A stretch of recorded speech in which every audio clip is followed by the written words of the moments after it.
বাতিল হলো এই 3টি ডকুমেন্টস। এবার যদি আপনাকে এসআইআর এর হিয়ারিংয়ে ডাকে, তাহলে সেক্ষেত্রে শুধুমাত্র এই কাগজটি যদি আপনি দেখাতে পারেন, তাহলে সেক্ষেত্রে আপনাদের আর কোনো সমস্যা নেই।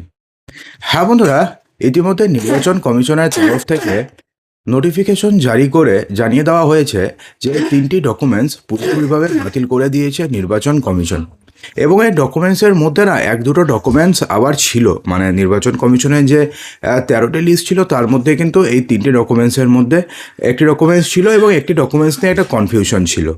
তো সেক্ষেত্রে কোন কোন ডকুমেন্টস বাতিল হয়েছে এবং কেনই বা বাতিল হয়েছে এবং তার পরিবর্তে আপনি কী দেবেন জানাবো। তবে তার পূর্বে চ্যানেলে নতুন হয়ে থাকলে সাবস্ক্রাইব করবেন এবং ভিডিওটিকে প্রচুর শেয়ার করবেন।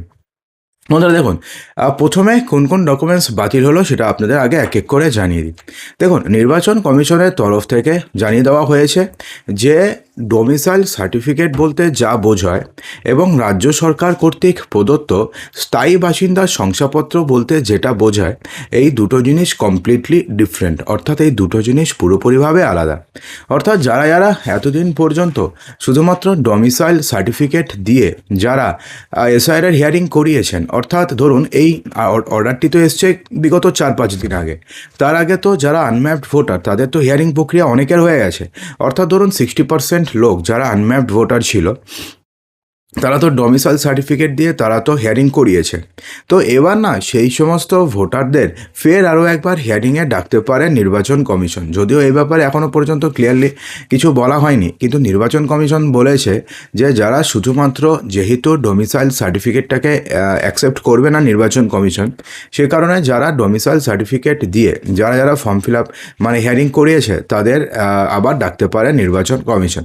তার কারণ ডোমিসাইল সার্টিফিকেট বলতে যেটা বোঝাচ্ছে পশ্চিমবঙ্গের ক্ষেত্রে, আর রাজ্য সরকার কর্তৃক প্রদত্ত স্থায়ী বাসিন্দার শংসাপত্র বলতে যেটা বোঝায়, এই দুটো কমপ্লিটলি আলাদা। তার কারণ ডোমিসাইল সার্টিফিকেট বর্তমানে ইস্যু করছেন এডিএম অথবা এসডিওরা, যারা বর্তমানে নির্বাচন কমিশনের এসআইআর ইআরওর কাজ করছেন। সে কারণে এই সমস্ত ডকুমেন্টস ভ্যালিড হবে না।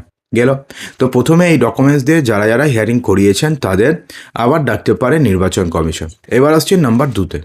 নাম্বার 2তে বলা হয়েছে, যেমন যদি ধরুন আপনাদের ওবিসি যে কাস্টটি রয়েছে সেটা যদি 2010-এর পরে ইনক্লুডেড হয়ে থাকে ওবিসি লিস্টে, তাহলে সেক্ষেত্রে আপনি যদি সেই ওবিসি সার্টিফিকেট দিয়ে আপনি ধরুন আপনি হিয়ারিং করেছেন বা হিয়ারিং করিয়ে এসছেন অথবা ভাবছেন যে আপনি হিয়ারিং করাবেন, তাহলে সেক্ষেত্রে 3 ক্ষেত্রেই কিন্তু এটা আর পসিবল নয়।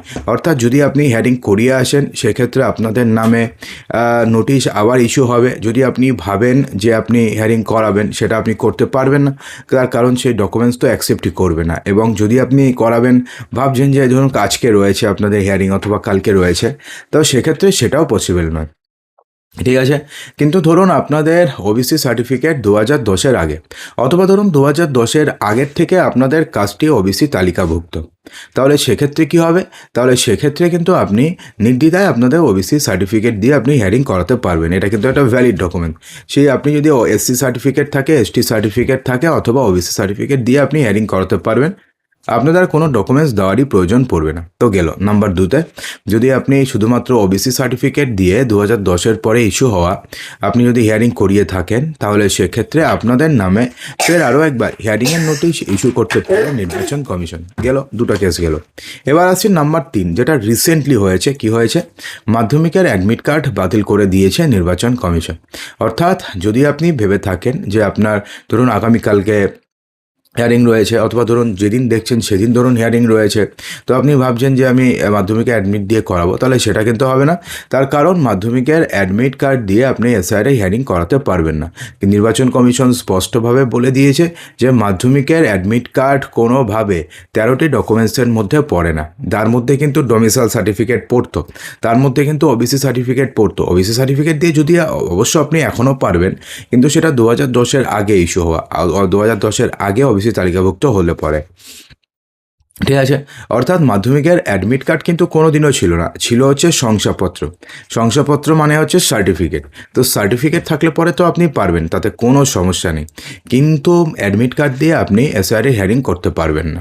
তো এখন ধরুন তাহলে তো আপনি কি করবেন? ধরুন ৩টা ডকুমেন্টসই তো বাতিল হয়ে গেল। এবার তাহলে কোন ডকুমেন্টস দিয়ে করবেন? কোন একটি ডকুমেন্টস থাকলে পরে আপনাদের আর কোনো সমস্যা নেই। দেখুন, যদি আপনি মাধ্যমিক পরীক্ষা দিয়ে থাকেন এবং যদি আপনি মাধ্যমিক পাস করে থাকেন, তাহলে মাধ্যমিকের যখন আপনি মার্কশিট এনেছেন, সেই সময়তে মাধ্যমিকের মার্কশিটের সাথে আপনাকে মাধ্যমিকের একটা সার্টিফিকেটও প্রদান করেছে। তো সেই সার্টিফিকেট যদি আপনি দেখাতে পারেন, সেই সার্টিফিকেট যদি আপনি নিয়ে দেখান যে এই তো মাধ্যমিকের সার্টিফিকেট, তাহলে পরে আপনাকে আর কোনো ডকুমেন্টস দেওয়ার প্রয়োজন পড়বে না। তো আপনি কি করবেন? মাধ্যমিকের সার্টিফিকেট দেবেন, 2010 সালের লিস্টে আপনার নাম অথবা আপনার বাবার নাম অথবা মায়ের নাম, যার নাম দিয়ে আপনি প্রোজেনি ম্যাপিং করিয়েছেন তার নাম দেখাবেন, আর সঙ্গে আধার কার্ড দেবেন পরিচয়পত্র হিসেবে। ব্যাস শেষ, আপনাকে আর কিচ্ছু দিতে হবে না। ক্লিয়ার? আশা করি বুঝতে পেরেছেন। যদি ভালো লাগে লাইক করবেন, শেয়ার করবেন, চ্যানেলটিকে সাবস্ক্রাইব অবশ্যই করবেন।